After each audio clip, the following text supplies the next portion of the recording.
Alright guys, welcome to another edition of Anything Wrestling. Thank you so much for joining us. Today, unfortunately, it is not a triple threat. We are missing Dan the Man. However, it is just a one-on-one match today. Excuse me. Let's be official about this already. Not only am I on this podcast, but I am the advocate of this podcast, and my name is the Commish. Well, me being the host of this, being the Shant, I can tell you to know your role and shut your mouth, jabroni. Whoa there. If I can be serious for a moment. Let's get into it. Let's get into it. We are here to preview SummerSlam 2018. It is shaping up to be a very interesting, but kind of weird card in a way. This is what we have confirmed so far, and yes, the card is subject to change at any time. Matches could be added or taken out depending on how they decide to go. Depending on time, depending on injury, prior to SummerSlam, yes, and just overall universe interaction. Yes. Let's start off with what has been confirmed to be on the pre-show. We got the mixed tag team match. It is Rusev and Lana versus Andrade Cien Almas and Zelina Vega. So here's my question. During summer, what day is it? New Day? No. Think again. Have a nice day? Nope. It is Rusev Day. How did I not see that? Kind of odd to see him in the pre-show. I would have expected him in the main card. In the regular show. That's what I thought. I was expecting to see AJ Styles versus Rusev Part 2. I didn't know that Extreme Rules would have just a one-off and that's it. We go. Or maybe maybe there's something going to play into that. We're not sure. But again, still kind of odd to see your boy Rusev not be in the main shows. I thought he was going to be. I thought this feud it shaped up to be a good feud.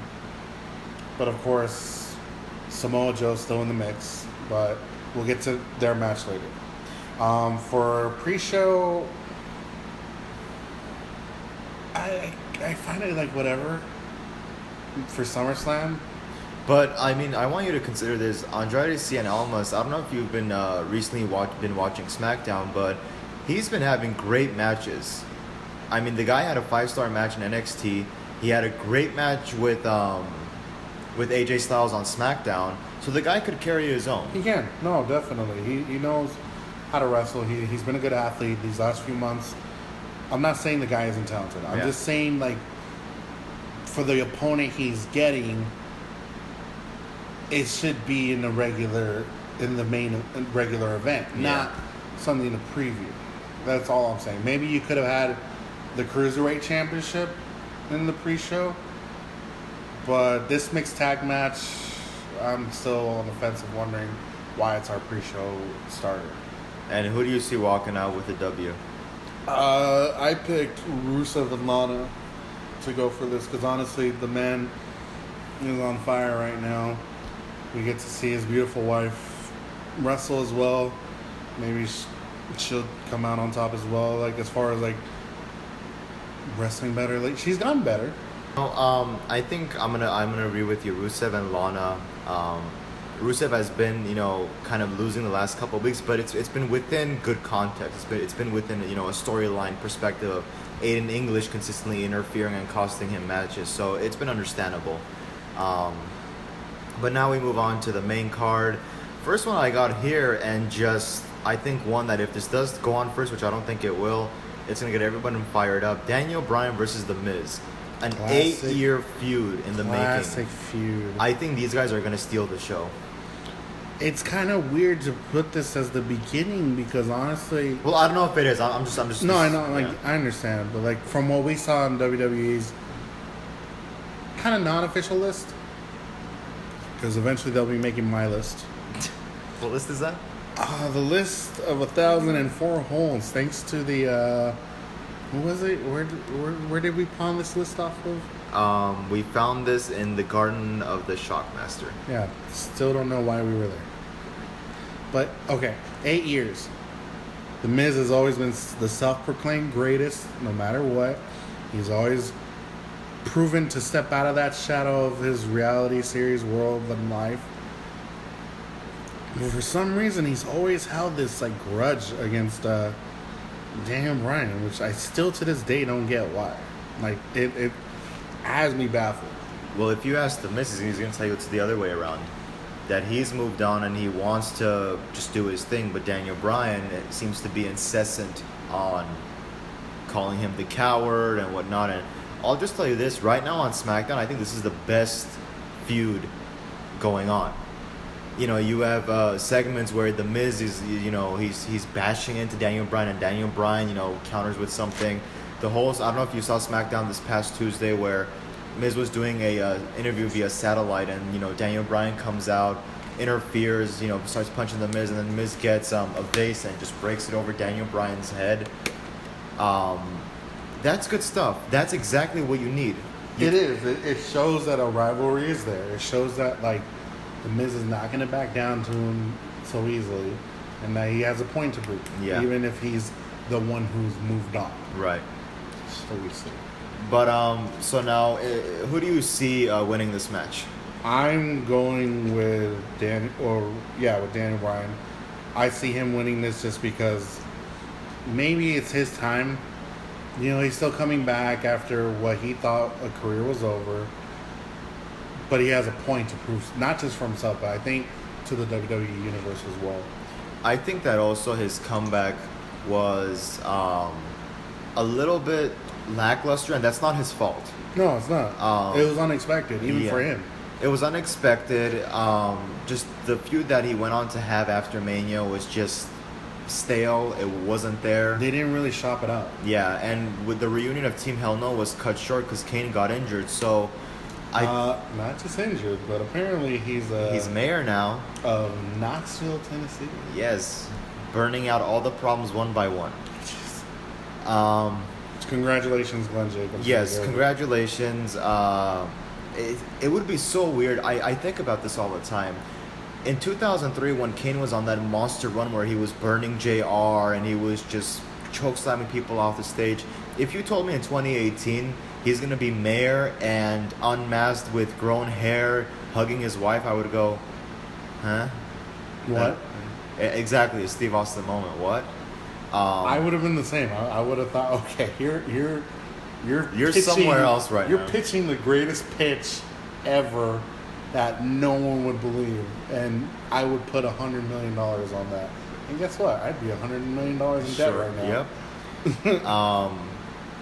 However, if you can at least maintain, you know, a little less than $10, you can get the WWE Network for only $9.99. Very negotiable. Actually, not negotiable, but reasonable price. Gimmick infringement. I do, you know, as much as we're promoting that, we forget to mention to new subscribers, first month free. In the list of the event, you have Finn Balor versus Baron Corbin. Baron Corbin Blue. I'm sorry, the man is trying to make himself out to be, what is he, Stephanie McMahon's what? How does he say? Constable. First of all, you can't even tell Kurt Angle what to do. You just can't. I'm not buying into this anymore. I don't know what's hurtful. I mean, first of all, I am very happy that Corbin has finally found a gimmick that he can identify with. Very and that true. He can be relevant. Absolutely. However, if in 2016, when Balor became the first Universal Champion, if you told me 2 years later he's going to be filler, I would say... You're out of your mind. Yeah, just like the whole Kane thing that we just talked about. But I'm sorry to say, this is the second time that Balor is in the same match on a pay-per-view. And especially a pay-per-view like this. You're supposed to have, like... The biggest match of the night. Yeah. And why are we putting someone that has the potential to be one of the next greatest superstars, wrestlers in WWE history in a freaking third card mediocre match? Not to say that Baron Corbin is mediocre, but come on. This match is a filler. I mean, that's all that it feels like. I think you could do away with this match, but because we have to have it, I mean... Who do you see winning? Finn. I see Finn winning this. Again. Very well. This time I think, well, you heard something. You heard that we might see... Demon. The Demon King. But it doesn't matter. But here's the thing: the Demon King merchandising, it always sells. Fans want that, and I think if someone would get out their ivory tower and listen to the fans again, that's right. I'm talking to you, Mr. McMahon. Please don't fire me. Damn it. Make it happen. Here's the problem is that, let's take, the SummerSlam from 2 years ago when Finn Balor became the Demon against Seth Rollins for the first ever Universal, Championship. I thought it was great. It fit because you need Balor to be at that A game where he's going to do anything to get that title. Especially against Seth. Especially against Seth, yes. But it's like you're putting all this face paint on just to go to a one-on-one match with Corbin where you really don't have anything on the line. There's no pride, there's no ego, there's no... Well, I think he already got his pride out of the way in Extreme Rules. He already got. So why are we doing it again? Corbin has something to prove. Corbin's the one that has to gain his self-respect back. It doesn't fit with any of us. It's kind of like Mick Foley bringing Cactus Jack back to face someone who's not even like in a hardcore mindset. Yes. That's the best one I can think of. I mean, just think about that for a second. It's like, why would you bring Cactus Jack back? Just go out as Mick Foley or Mankind and kick his ass. But yeah, we think this is a filler match. Obviously, everyone associated with this podcast, just us and Dan, and of course, who we see events with, they would think the same thing. They would. Moving on. You got the U.S. title match, Shinsuke Nakamura versus the Enigma Jeff Hardy for the U.S. title. Okay, so this rivalry has been something interesting, especially with who's playing into it. I personally think Randy's going to get added to this match. Do you think he deserves to be added in? Yes, because his work for the last 3 weeks has been on point. His promos have jumped from a 2 to a 10. Not that his promos were ever boring or stale, but some of them were just generic and were just... So we're seeing the Randy Orton that we've all grown to like really hate and love at the same time as fans back in the day when he first started. And I miss this Randy Orton. I love it. Randy's always proven that it doesn't matter where I'm at in my career, I still got it. I can sell it. Yes. And I'm pitching it, and I think, granted, we already picked someone who's winning this. I think if you include him, how deep into the match are we seeing Randy destroy Jeff, or just automatically just go after both Shinsuke and Jeff? Well, you see, the problem is that it first started off as a feud between Shinsuke and Jeff.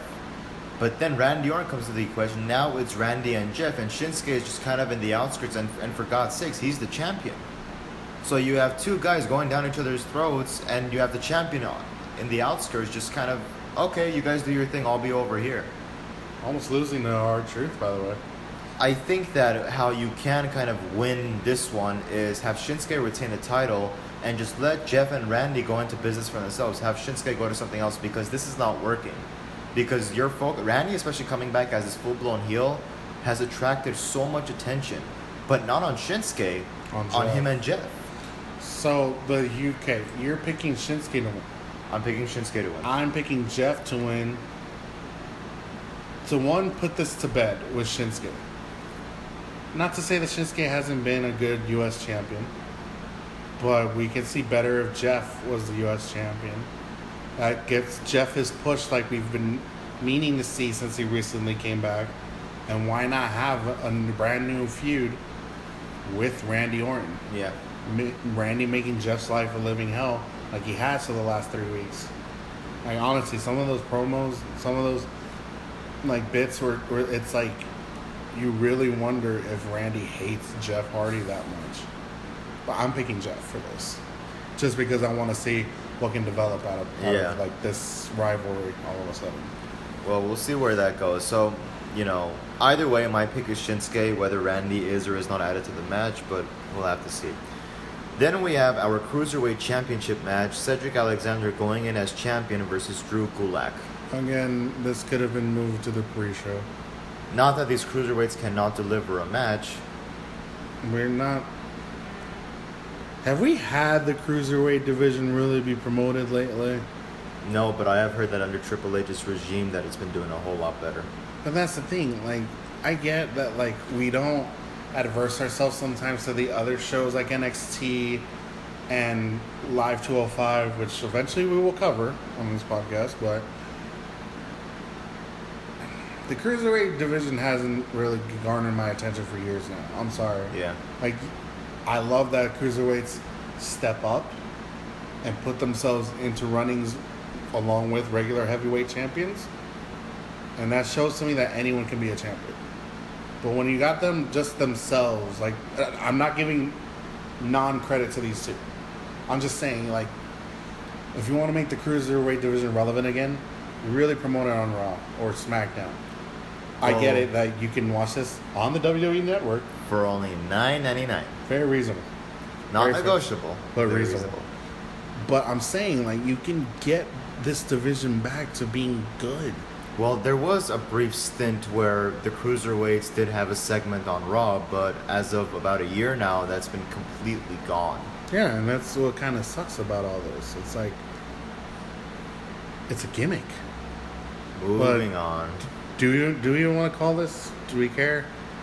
Or are we just saying the champion's winning? I'm just going to say Cedric Alexander. I mean, because out of all the cruiserweights, Cedric has captured my attention, and the guy could go. So moving on. Now we got the triple threat. Oh, this one we're going to have words. The triple threat match for the WWE SmackDown Women's Championship. You got Carmella walking in as champion versus Becky Lynch versus now added Charlotte Flair. Here's the thing. Go ahead. At first when it was Carmella versus Becky Lynch, I believe that Becky Lynch has worked her tail off to become better, and she hasn't. Yeah. And I just felt like Charlotte coming in, winning a match, and being added, it's kind of that, it brings up that conversation of, there's that whole, she's Ric Flair's daughter, conversation. So you're saying because of the lineage? Let's be honest here. Let's call a spade a spade. Because I believe my boy's not a fan of Charlotte. I love Charlotte. For anyone who says that Charlotte is just carrying on the Flair name and just using it as a stepping stone, you're wrong. You're wrong, because Charlotte can deliver. She has delivered, and she knows who she is, what she is. She can talk as a face or a heel, and she can sell it. And guess what? Out of all his kids, she's doing the most with it. Let's be real. Moving forward. Anyway, but I felt like this was Becky's match. This was her moment. Now, giving it the triple threat, it's like, okay, are they trying to stir it up a little bit so that you get into that confusion state?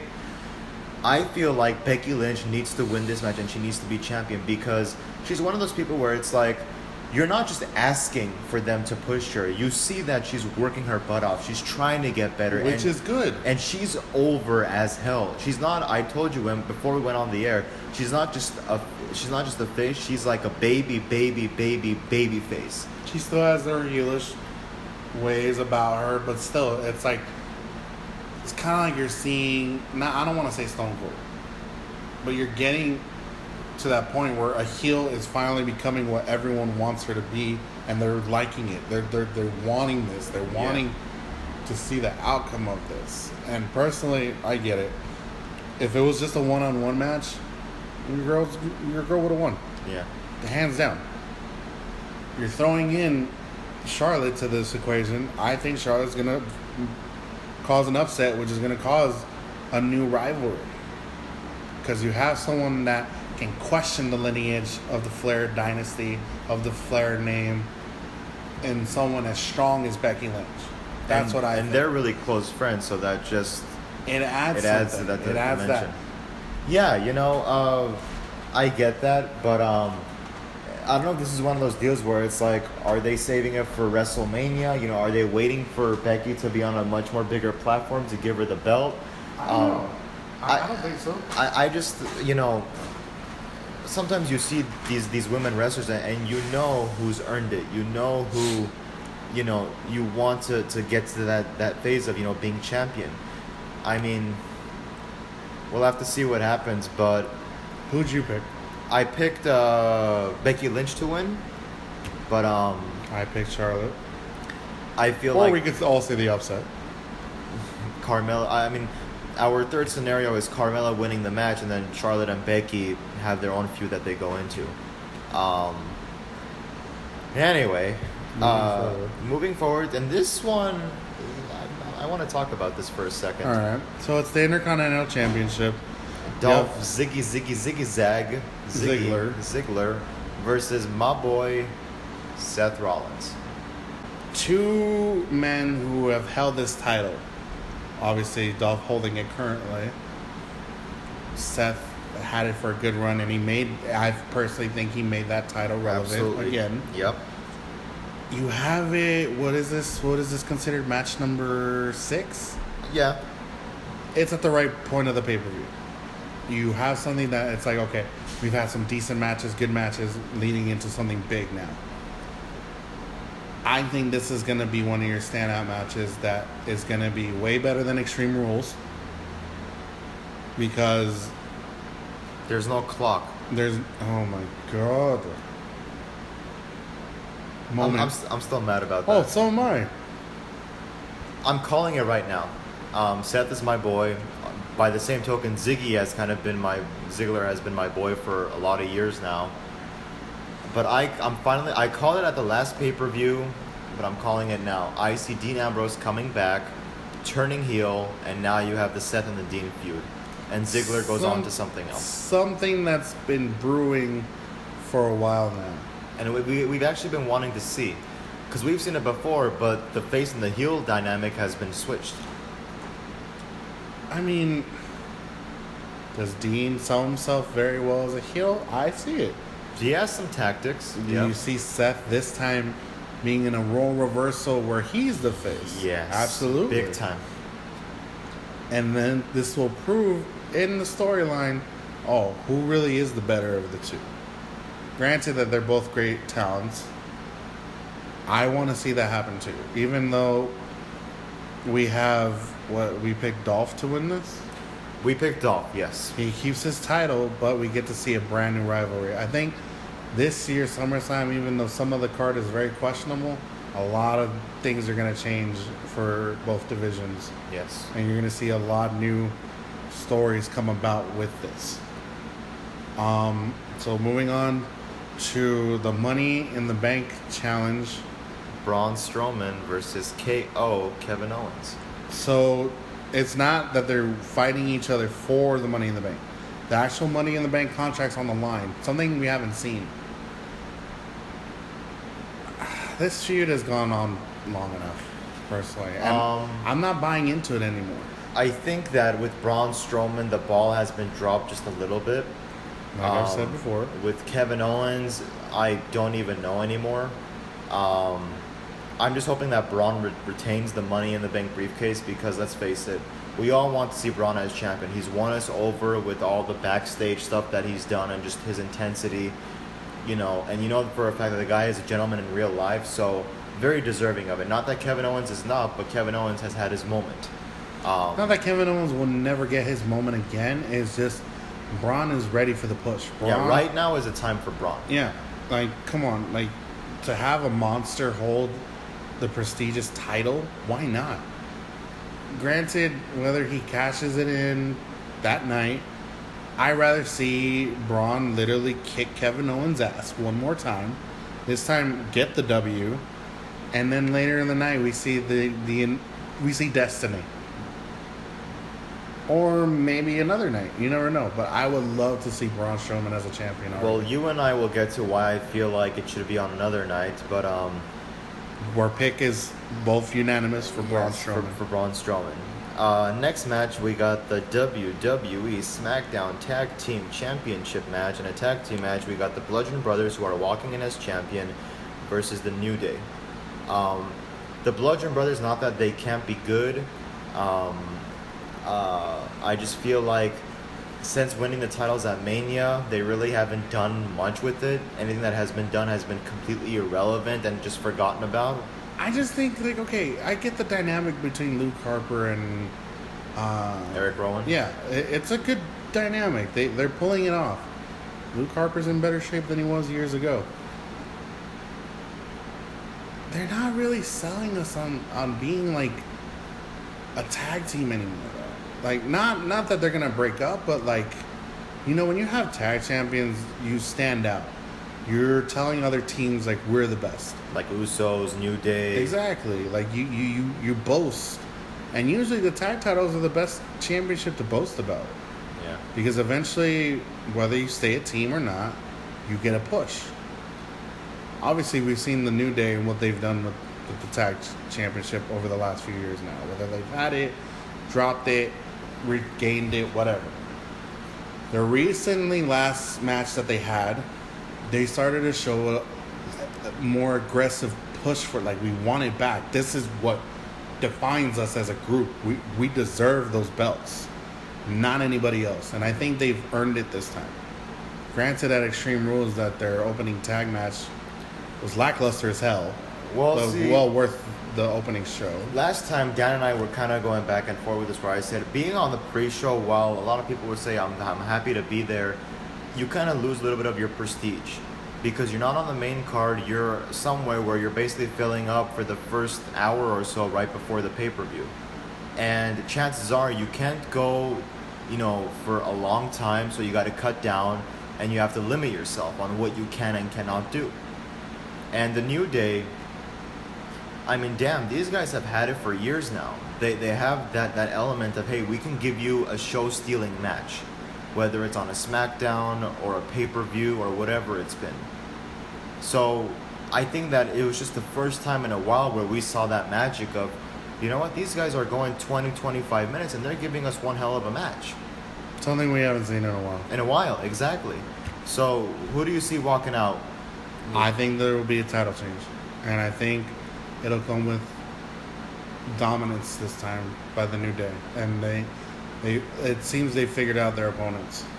I agree. I think putting the tag belts on New Day and kind of elevating them again is absolutely necessary. And hopefully the Bludgeon Brothers, they can figure out something for those guys as well. Then we have the WWE Championship match. You got AJ Styles, who is going in as champion, versus Samoa Joe.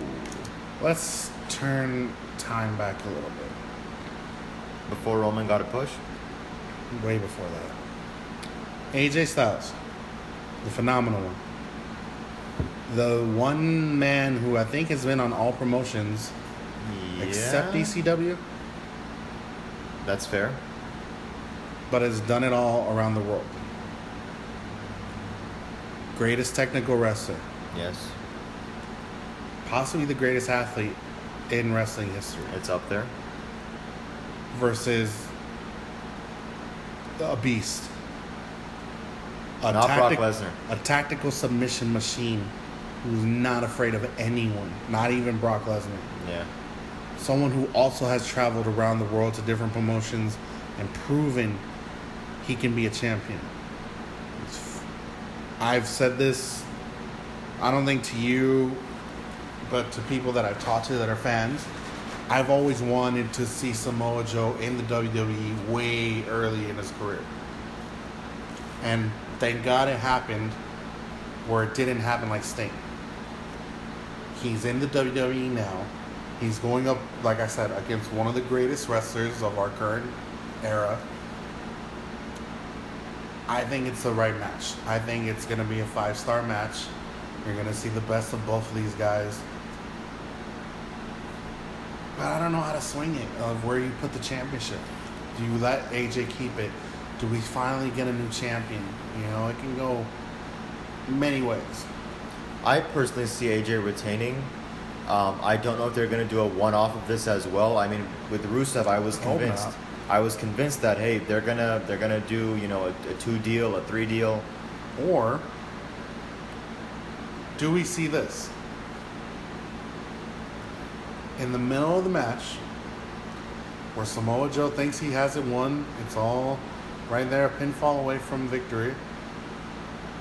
Rusev comes in and helps AJ keep it. Do we continue with Rusev versus AJ?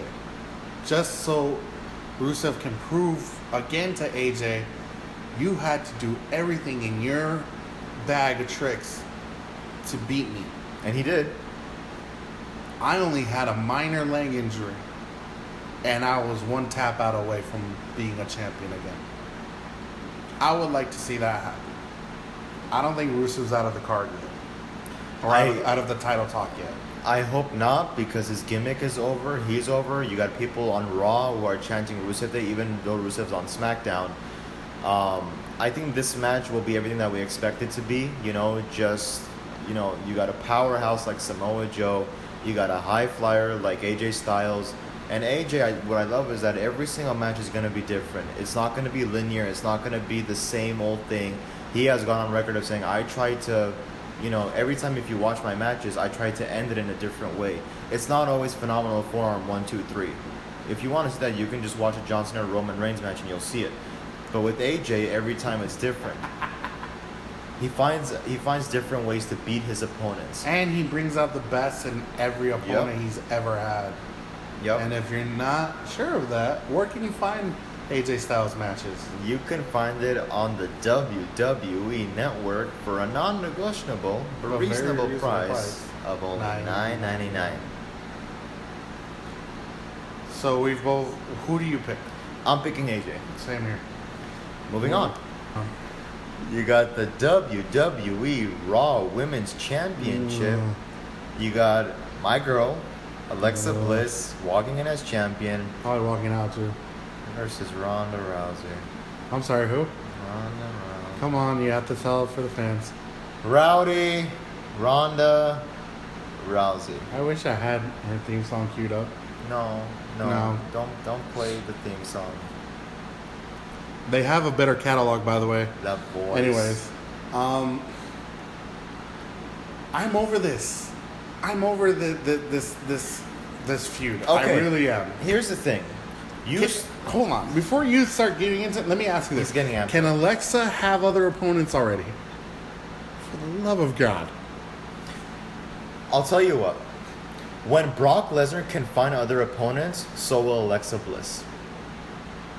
Okay, moving on. Here's the thing. You start off with Nia Jax versus Alexa Bliss. Which was fine. It was fine. Build-up was...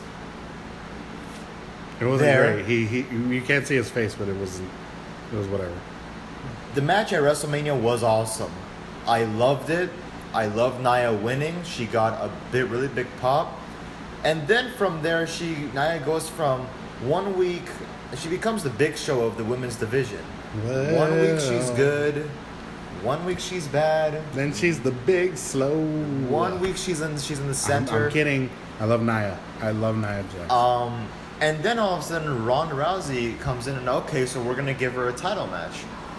And then Alexa Bliss cashes in, and so now you have this triple threat going on where it's like, okay, where are we going here? There is no direction. We're losing what the WWE Raw Women's Championship is, honestly. Because we're doing something very, I wouldn't say mediocre. I just say it's just bad writing on the writing staff, personally. Isn't that everything? On Raw. SmackDown has been doing great, by the way. Exactly. That's why I say on Raw. Even though there's future rumblings that Raw might become a 5-hour show. And if you can't get it together with 5 hours, then you really have a problem. Raw might become a 5-hour show? Oh, you should look into those rumors, by the way. No. Moving on. No. We'll talk about that another time. But here's my thing. You have this championship, these 3 individuals. They're all talented. One's getting an undeserved push. The other one isn't doing much with her push. And then you have who I think currently is a great women's champion who needs a new freaking opponent already. Just have her fight Mickie James at this point. Alexa Bliss is... Have her fight Sasha Banks, Bayley. Oh, I'm sorry. They're on a tag team conquest right now. Or have her fight the Shockmaster. Shockmaster still available? I think he's tumbling down somewhere, but... on call, his list tumbled down in our path. I still don't know. What was his favorite move on that list? I think it was always an even number move. I think it was called the arm bar. Oh, okay.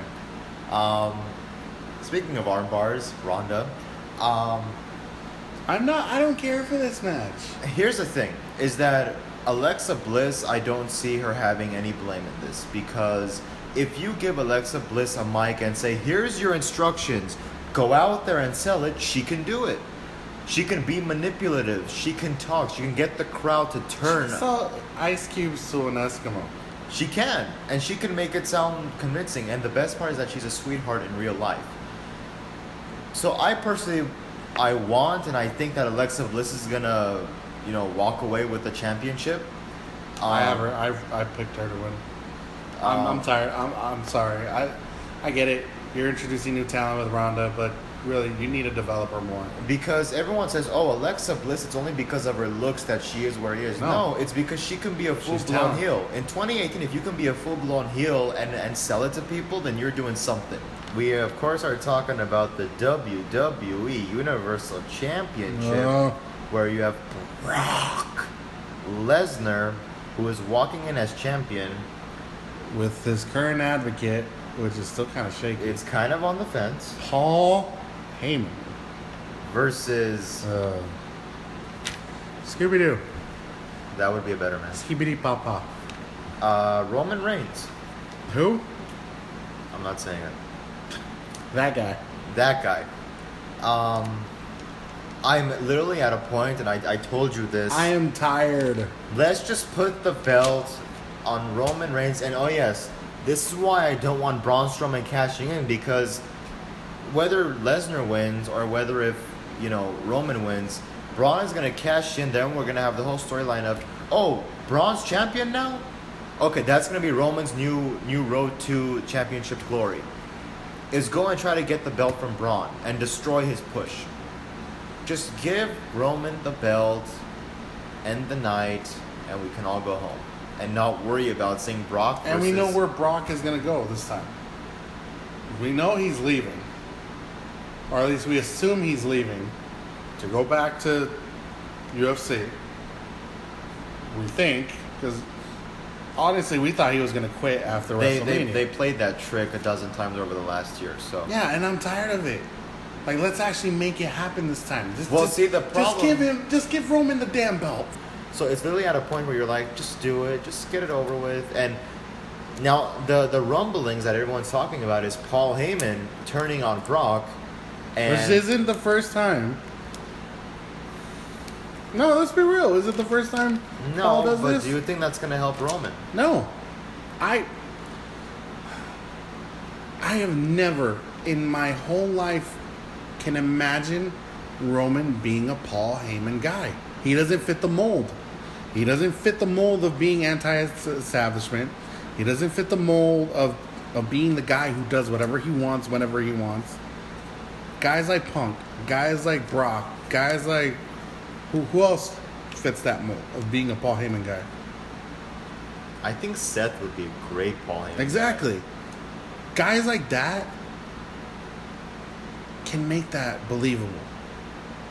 We're just slapping the title in Roman's hands and Paul along with it. And it's like, I don't buy into this relationship. But I think what they're trying to do, because they're so desperate to get Roman over, Paul Heyman, he's adored by everyone. Doesn't matter if he's a face or a heel, everyone adores Paul.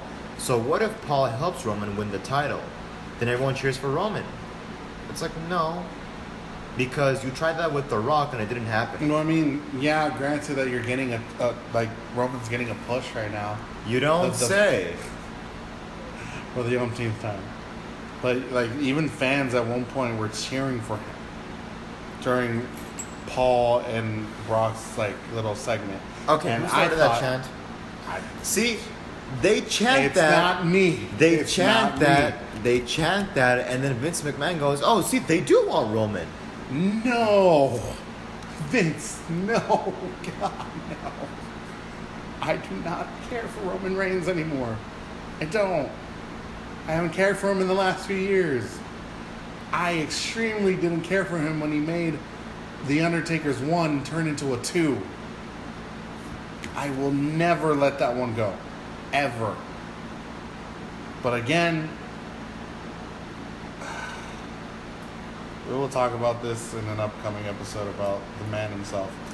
But I think Vince really needs to let go of whatever thing he's hanging on to with Roman. That ain't happening. It needs to, because I can't take it anymore.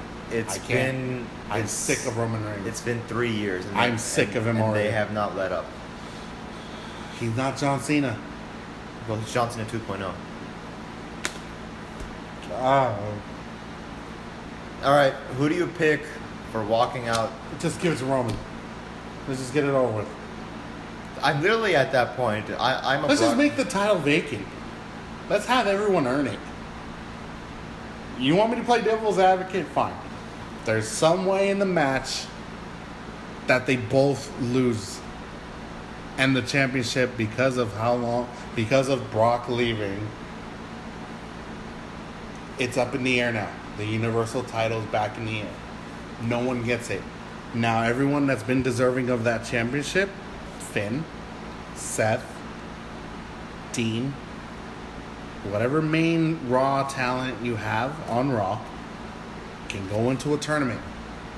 Can and then earn Roman their wins. way. No. Because that's what always happens. No, but this is what I would want.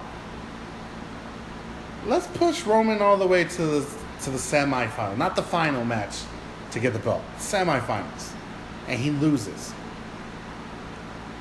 At that point, you have whoever the final two are, and then you get your Money in the Bank cash in from Braun. Is there any thought in the back of your mind that Brock Lesnar is going to retain? Because I don't see it.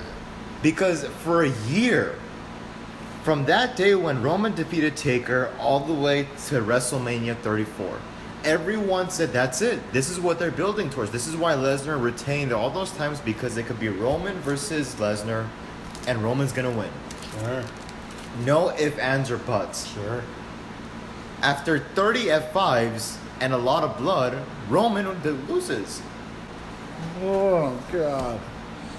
The fact that we're still on this. But This has been a rivalry that's been so unwanted for a while now. That should have ended years ago. It really should have ended years ago. But do you feel like there's any possibility that Brock walks out as champion? If he really is quitting, yeah. That he's gonna walk out as champion? If he's quitting, that would be... Honestly, that would make the Universal title moot. That he leaves with it. It would give it no relevancy. Anything else? Any final words? Yeah. This is the end now. Yeah. Guys, we apologize. We kind of went off on a tangent there, but we're just very emotional and very passionate about what we watch.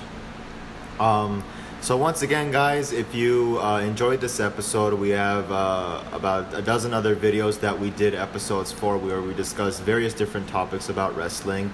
So subscribe to the channel, check out the playlist which I have created, and remember to subscribe to the WWE Network for a non-negotiable but reasonable price of only $9.99. It's not $1,000, it's not $10, it's not $9.98, But it's $9.99. Thank you so much for joining us. Don't forget to catch SummerSlam August 19th, and we will see you all next time.